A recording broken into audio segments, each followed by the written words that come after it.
എനിക്ക് നല്ല സന്തോഷമുണ്ട്. കാരണം വെച്ചാൽ ഒരിക്കലും വിചാരിച്ചിട്ടില്ല ഇങ്ങനെയൊക്കെ ആവും എന്നൊന്നും വിചാരിച്ചിട്ടില്ല. ഞാനിപ്പോൾ ഇന്റേൺഷിപ്പായിട്ടാണ് കോട്ടക്കൽ അൽമാസിൽ കയറിയിട്ടുള്ളത്. ഞാൻ കോഴ്സ് കഴിഞ്ഞൊരു 2 months കഴിഞ്ഞിട്ടാണ് ജോലിയിൽ കയറിയത്. അപ്പോൾ ജോലി കയറിയിട്ട് 1 മാസമായിട്ടുള്ളൂ. ഞാൻ പെർമനൻറ്റ് സ്റ്റാഫായിട്ട് തന്നെയാണ് അവിടെ കയറിയിട്ടുള്ളത്.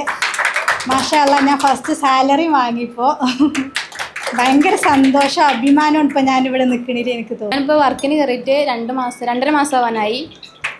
ഇപ്പോൾ 2.5 മാസം സാലറി കിട്ടി. ഭയങ്കര സന്തോഷമുണ്ട്. ഒന്നൊരു എക്സ്പീരിയൻസ് ആയിക്കോട്ടെ എന്ന് വിചാരിച്ച് പോയത്. അൽഹംദുലില്ലാ, പക്ഷെ അവിടെ തന്നെ കിട്ടി. ഞാൻ 2 മാസത്തെ സാലറി വാങ്ങി അവിടുന്ന്. ഒരുപാട് ആഗ്രഹിച്ചാണ് ഒരു ജോബ്, പക്ഷെ അത് ഇത്ര പെട്ടെന്ന് കിട്ടുമെന്ന് ഞാൻ ഒരിക്കലും വിചാരിച്ചിട്ടില്ല. ഭയങ്കര സന്തോഷമുണ്ട്. ജോലി കയറിയിട്ട് 3 ആഴ്ചയായി. ഇവിടെ മോട്ടോഴ്സിലാണ്. 18-ാം വയസ്സിൽ തന്നെ ഒരു ജോലി കിട്ടി. ഭയങ്കര ഹാപ്പിയാണ്.